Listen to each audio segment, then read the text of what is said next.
Okay, so this is going to be a talk. This is not going to be a dream interpretation. It's going to be talking about um, dreams, okay, and their significance. And I think that people misunderstand what dreams are and don't understand them. And they just sort of like, I had this weird, bizarre dream, and then that's it. And they don't, they don't think anything of it because the medical industry, okay, and the medical industry disregards dreams. The doctors are not trained to really look into it.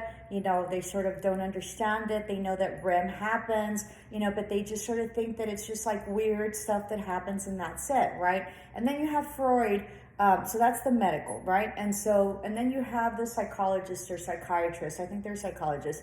I can't remember what Freud was. And you have Freud that really sort of studied dreams, but then everything had to do with sex or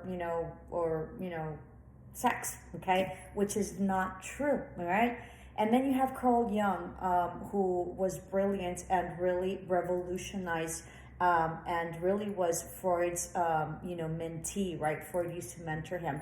And he just sort of said, that's not true. I think I'm correct in that. Okay, don't shoot me if I'm not. So he revolutionized and he did a lot of studies about what dreams were and sort of said not all dreams have to do with sex, and they don't. Okay, so I do dream interpretations, and it's been a long journey. Okay, so I am psychic. I am an empath. I'm a medium. I'm clairvoyant. Okay, and claircognizant. All right, so that helps to be able to decipher the dreams. But we're all psychic. Okay, it's sort of like when someone calls you, when you're thinking about someone and someone calls you. That's that you telepathically communicated, and that's why the call exists, because you guys were probably thinking about each other and then somebody moved in action. Okay, so dreams are specific. What I have found in the dreams, okay, is that dreams are specific to the dreamer. So that's why when you sort of like, look for your dreams, or, and every dream is different, okay? And I'm just going to say it here. I have a couple of gentlemen that I have not responded to, okay? And the reason that I have not responded to is because I don't believe the dream, okay? I just don't believe it was a dream, okay? I have one person that sort of says, it's sort of like this movie, and it's like, and then he sends me the clip. I don't believe that, okay? Because that's not how dreams work, okay? The other thing is that when I can't interpret a dream or nothing comes, they probably altered it or they just made it up, which is very interesting because, I'm very spiritual and I'm very psychic. So that means that spirit is just protecting me from people that are just, I don't know. Anyway, so part of the reason that I know that is because dreams are very specific, and dreams are just specific to that person. They have no meaning to anybody else except the dreamer, okay? So even though the symbolism, some symbolism is the same across the board, not all of it means the same in different dreams, okay? So what it means for one person might not mean for the other, right? So like, let's take water, like the symbolism of water that I sort of talked about in terms of my client, right? Water can mean that you're underwater, but it can also mean, emotions, right? Or it can mean, thirst, or it just depends, right? And it depends on the water. If it's clear water, then you're good. If it's a tsunami and dirty water, then you're not. So there's much complexity, as is our life, with the dreams. And it is about truly understanding the symbolism of the dreams that determine the dream and determine the message, right? And so we are trained, because the medical industry does not believe in dreams, that it's just something that happens, that, we're kind of crazy while we sleep, and our unconscious is just unconscious, and that's it, and they sort of don't mean anything. But there's a deep root, and there's a a deeper meaning of what the dream is. And yourself, your soul, your inner being, your inner self, your subconscious, right? Your mind, your spirit, whatever you want to call it, source, because it can be several things, right? What I have found, it can be your ancestors that have passed, which means that are dead, okay, that are trying to communicate with you. But if you don't believe that, then you're going to brush it off because you can't believe that they're showing up in your dreams. Or if it's your subconscious that sort of like has something that's pending in your subconscious, and you sort of work it out in your dreams, then you sort of don't believe it. You don't believe that you're talking to yourself in your dream, because that's sort of what you're doing. And I think it was Einstein, if I mentioned this before, there's a lot of things that have been resolved in dreams. Like Einstein, I think that one of his biggest theories he resolved during a dream, okay? Because if you become very conscious, you can really sort of ask for questions and then be given the answer. But the whole point of it is, and the secret to it is, to be able to interpret whatever it is that the message is. And usually, okay, and I had one time this person, and I don't know what I asked her. There was a dream that she had, and I told her, well, what's the dream? And and whatever. So she was going through a hard time, and she says, well, they were talking to me and they were saying this. I didn't believe her, okay? Because in dreams, if you'll notice, no one talks. People do not move their lips. Everything in dream is telepathy, okay? And everything is a knowing, and every communication that's done is through telepathy. It's just a sense of knowing, okay? It doesn't say, no, I have never had any dream ever. I have never interpreted any single dream where people talk. None, okay? And the dreams are very simple and to the point. Some of them, okay? Because some of them are not. Because sometimes the message gets construed and is not being able to be delivered correctly. Or the message gets misconstrued at the interpretation level, right? Whether it be with the interpreter or the person that thinks that whatever it is that they drum it, and then so the interpretation isn't there. And then you have dreams, like I dream sometimes, and I don't know what I dream. Like I can't interpret it. So maybe I'm too close to whatever it is that I'm interpreting, that it blocks me because I'm really not unbiased. I need to be unbiased, right? But since it's because of me, and because it's about what I am going through, then there's biases in there, and so I don't read the interpretation accordingly, okay? So the dream has to be specific to the dreamer, and that's it.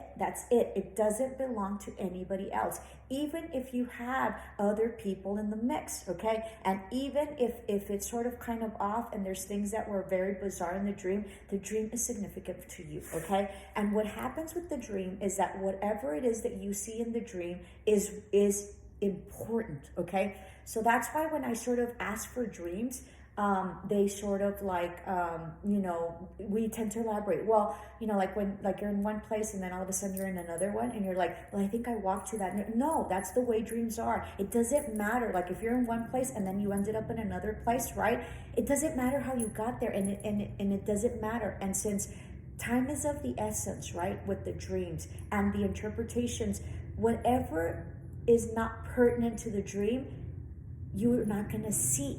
So it's very important to not assume things and to not include things that are not within the dream, because whatever was in the dream is what's significant and what is the symbolism of it. So that's why when people say, well, I don't want to know any of that. I just want to know what the dream was in of it itself. Now, when I do interpretation, sometimes it's very useful that I have some background information, okay? But people won't give me background information because they want to see if I'm legit, right? Which, okay, whatever. So, but there's no way I know you guys at all. Even if you give me a little bit of background information, there's no way that I would know you. So, I mean, that's beside the point, but that's just a little bit about the interpretation. So interpretations are very significant, and dreams are very significant, and their dreams are certain things. They're either forewarning you, okay? You have sometimes like a portal of the future, and you have a vision of the future, okay? One of them was one time, I'm an ex principal, right? And I was an elementary principal. And I kid you not, 5 years before it happened, I saw myself doing bus duty, okay? but it wasn't the school that I was at that time, okay? And then 5 years later, all right, I was at a specific angle during my bus duty when I was at the high school, and it came back to me. And that specific angle of that vision physically, that I was there physically at that moment living in real life, I remembered that snap shot, right? Because they're snapshots. It's sort of like a picture, like a frame of a picture, okay, that you get to see in your dreams, okay, that I saw at that time that took me back to that dream. So what it was it foretold me moving up to a high school principal position and having that very specific campus that I was in. But it was 5 years before that. So even though I saw it in the dream, I didn't recognize the place. I only recognized the place 5 years later, and I felt like it was a deja vu. But then I remembered the dream because I'm very conscientious about the dreams, right? So then I remembered that it was a dream. At that moment, the 5 years before, there was nothing in my life that predicted that I would be in that situation, because you don't go from an elementary principal to a high school principal, but I did, okay, for all sorts of reasons. But anyway, so nothing in my life at that time foretold that I would be in that position at that time, okay? So I didn't understand the dream. So sometimes you have like a portal, right, or a vision of whatever is to come of the future, okay? You also sometimes get warnings, all right? Sometimes also you get like your subconscious, like you were meaning to someone and they're haunting you, right? And it's not that they're haunting you, but or maybe they are, right? Maybe you're connected so much that you can't break free. It can also mean that you possibly are feeling very guilty about what you did and you're not at peace because you haven't done the right thing. So dreams are specific to whatever it is that you're living, okay? It can foretell illnesses. It could, it can give you a message from your past loved ones. Past loved ones are people that have died. I had somebody who was like, what's that? I'm like, people that have died. So they can send you a message that they're okay. You know, when my father passed away, I used to get, and I wish I had the knowledge that I have now, but I didn't understand my dreams and I didn't know enough to write them down. And so one of my dreams that I have always, that I always had with my dad, and I remember, was that the sun was shining on him, okay? And so that was just telling me, now I realize that was just telling me that he was in a very good place and he was happy where he was at and he was enlightened, okay? So there's a lot of dreams that you also have with your past loved ones where there's messages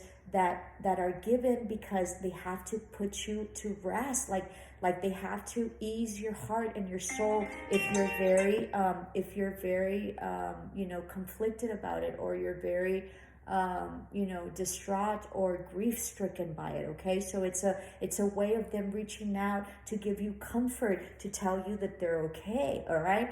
Or it's a warning, like, hey, heads up, if you don't change this in your life, this is what's going to happen. Or like I say in my first video, right, where I dreamt that I was like trekking the desert, and that's really what propelled me into becoming truly a dream interpreter, is that I was trekking through the desert with my children, but my husband wasn't there. So what was that? I was going through a very hard relationship, and until I got divorced, I stopped dreaming it. And so that's really what propelled me to understand that, that I was going through this really hard time. If I wouldn't have gone divorced, I probably would have still had the recurring nightmare, because it was a nightmare. So that's what taught me that a recurring nightmare, because your recurring dreams are usually nightmares, okay? That it's something that has been unresolved, or something that you need to look into to be able to address, okay? So dreams mean all sorts of different things, and the only thing that matters and the only thing that is important is what the dream is, this dream symbolizes, but only to that specific person, because the symbolism of that dream is only pertinent to that specific person. It means nothing else to anybody else. Okay, and it only tells them whatever it is that they're going through at that time, and it gives them a message at the time that they need it to be able to move forward in their life. It's sort of like a cheat sheet. Okay, it's sort of like giving you the answer of what you need to be able to navigate through this journey and this path of life successfully. It's a whispering. It's more than a whispering, right? It's a visit, whatever you want, a spirit or of your subconscious, of your being, of whatever, of something that needs to be addressed, something that needs to be healed, something that just was off, right? Sometimes you sort of like were off, and then you have that vision, you have that dream, and it clears up a lot of things, okay? It also answers a lot of questions. So dreaming is beautiful, and it's a gateway to a better life and a better future, and a much easier journey as you walk this path of life. It's very exciting. So I thank you, because you guys are my supporters. But I just thought that, I sort of needed to do, a little video on dreams. Namaste. Love and light.